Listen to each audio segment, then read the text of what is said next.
Anyway, obviously these are challenging times, and I've in the course of my almost 40-year career, in the last 26 as an athletic director, I've managed and led through hurricanes and earthquakes and protests, and but nothing like this.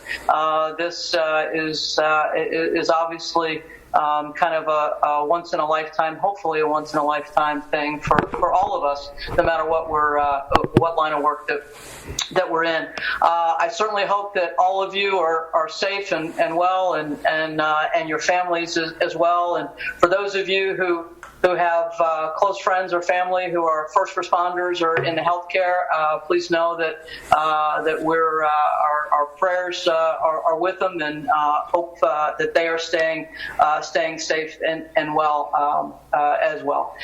So from the beginning, and we can maybe talk about what we think the beginning is. But from the beginning, this has always been about our people. Obviously, it's about safety and health and welfare, and the NCAA SAC, National SAC, put out a letter yesterday that I think you all should go and read, and it really poignantly said that this was not about cutting short. This is not about sports, and this was not about cutting short student opportunities. This was actually about protecting them, and I think that's really, really well said. But we've also the fact that Penn State and Penn State Intercollegiate Athletics has a very strong set of values and long-standing. This is nothing new for Penn State. I think has really served us well. Many of the decisions that we've had to make and had to make quickly have been the execution may not have been easy, but what we needed to do has been because we've based it on our values and moved forward relatively quickly. As I've already said, the priority in every aspect of what we're doing and what we're focused on right now is the health and safety and wellness of first and foremost students, and then certainly our staff, our intercollegiate athletics one team, and then certainly our community as well. So we are focused in everything we are doing as a department on making sure that our students who are now learning remotely, being taught remotely, that they have all the conditions for success that they need, both academically as well as athletically, to the degree that we can in this remote situation. We're very pleased and supportive that the NCAA has extended the eligibility of our spring sport student athletes, and we are certainly going to support that throughout our spring sport portfolio. Obviously disappointed that our winter and spring sport seasons were cut short at various different points in time. Frankly disappointed that our fall sports, who were headed into a variety of different spring activities, that those were cut short, that all of our students don't have the opportunity right now to do what it is they love from an athletics pursuit standpoint. But certainly in that moment, a couple of weeks ago, 3 weeks ago, actually 3 weeks ago today, obviously our student athletes were crushed. And whether you want to talk about athletics administration or coaches or throughout the university, or also including obviously our community, our alumni, our donors, our fans, our ticket holders, we're all heartbroken and continue to be for those lost opportunities. Our winter sports were poised to have an incredible postseason across the board. So many things. Those young men and young women gave us such a great winter, and we were poised to have a great postseason. And we'll hold on to to the memories of those seasons and celebrate them in the right way. And obviously we had a number of our spring sports who we had high hopes for. So we're one of the things that we're doing is looking at how, whether it's virtually or ultimately in person, how we celebrate and honor not only our seniors who won't be back, some of whom won't be back with us, but all of our student athletes and all of our teams for what was, even in a shortened manner, was an incredible year. So with that, I'll let Chris take it over and take questions. Hi, Sandy. Thanks for taking the time to do this. Absolutely. Sandy, what is your feeling right now on whether there will be a college football season? And if so, might it be pushed back to some degree or even shortened?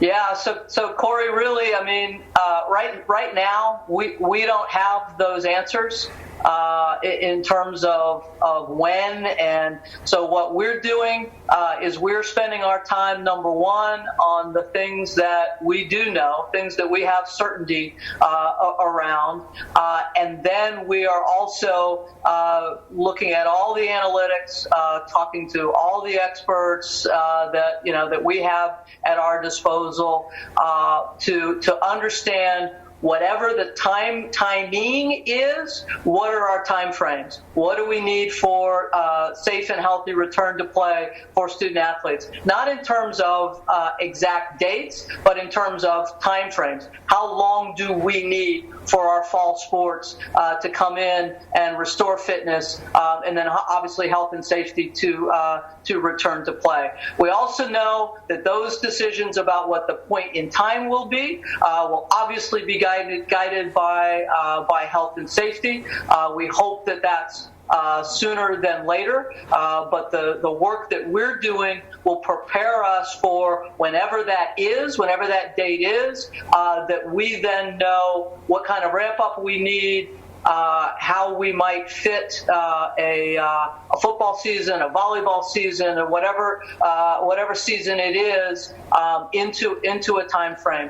We're looking at no matter when that is, how we get those seasons in, and obviously from a revenue standpoint, football is. You've always heard me talk about that we're not a football school, we're an excellence school. That we embrace excellence across all 31 of our programs, but clearly football drives the train from a financial standpoint, and so we're looking at whenever we get the all clear. How do we put the football season in? Josh Moyer, Center Daily Times. Hey, Sandy, how are you doing? I'm doing great. I'm very energized by all of the challenges here. We engaged with over almost 400 of our ICA employees yesterday via Zoom, obviously learning a lot of technology. Also had an all-student Zoom with them yesterday. Other than desperately needing a haircut, I'm doing great, Josh. How about yourself? No haircut needed, thankfully. Yeah, could have called that one. But I do have a two-part question here, Sandy. You alluded to it earlier, but President Eric Barron announced last week that future furloughs and layoffs are not off the table for the athletic department, which can sometimes be insulated from those things. Does that also hold true? And will you be taking a similar approach to Iowa State by asking your coaches to take a temporary pay cut or taking a pay cut yourself to reduce payroll? Yeah, so we've taken this in two buckets, if you will. And I talked about it before, kind of the known and the unknown. And we've spent the better part of the last couple of weeks making sure that we fully understood fiscal year 20. And what our shortfalls might be from a revenue standpoint. Some of those have been well documented from a conference level, and then also looking at our own closer to home, both expense and revenue. So we feel like we've got a good handle on that, and thanks to to some expense savings that we obviously will have from not recruiting, from not having events here in the spring, and the fact that we have over the course of the last 5 years built up our reserves so that we do have. I wouldn't call it robust, but it's certainly an adequate reserve. We're going to be in good shape for fiscal year 20. So then you move into the unknown. As it relates to 2021, and certainly we're doing all the analysis so that we're prepared. We're doing some scenario planning so that we're prepared. But at this point, we're in decent shape coming out of 20. If the football season is not played this year, is there a possibility that a sport or sports would be dropped? Does that exist? And also, secondly, from a personal standpoint, would you be in favor or would you be okay with playing football games in an empty stadium? Yeah, so let me handle the first one first. And actually, it's a question I got from our student athletes last night.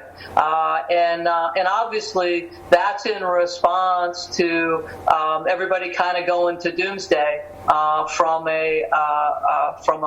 whether or not we would have the opportunity from a revenue standpoint to access the revenues that come to us. Primarily from football, but we have several other sports at Penn State that obviously bring us some revenue, but not of that magnitude. And my answer was, a little bit how I've already answered some of these questions. Obviously, that's the unknown. But our 31 programs and 800 plus student athletes is really, it's in our DNA. It's part of who we are, and that is certainly not something that we're looking at right now. But we do continue to have a lot of unknowns around what the financial situation would be with some of these things, and so those are all things that we've we're looking at scenario planning and looking at what steps we might need to take. But I think that our primary focus is on holding our 31 programs, our 800 plus student athletes together, and finding a way as Penn Staters and as a Penn State community to come through this on the other side. And then, Rich, what was your second question? I'm sorry. That's okay. Would you be in favor or opposed to playing football games in empty stadiums? Yeah, obviously it's not the ideal. It's not what you want to do, but it also just depends on what our choices are. What are the scenarios that we're faced with?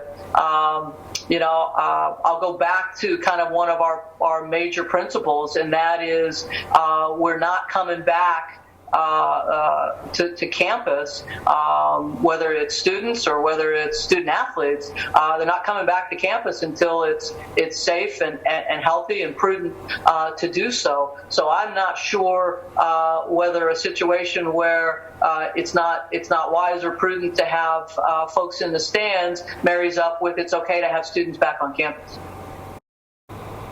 Nate Bauer, Blue 8 Illustrated. Hey, Sandy, how are you? I'm good, Nate. What, you lost your tan? What's going on? Never had one. Anyway. A couple of weeks ago, Patrick Chambers acknowledged that he's looking for a contract extension. I think he has 2 years left on his deal. Is that something that you can move forward with? Is that, do you have to put those things on hold? And maybe even beyond him, are all of those situations something that you have to put on hold? And how does that affect their ability to recruit moving forward? Yeah, we were Pat and his representatives. We were in that conversation before this happened. So we've continued that conversation as well as a number of the other conversations that we were in the middle of.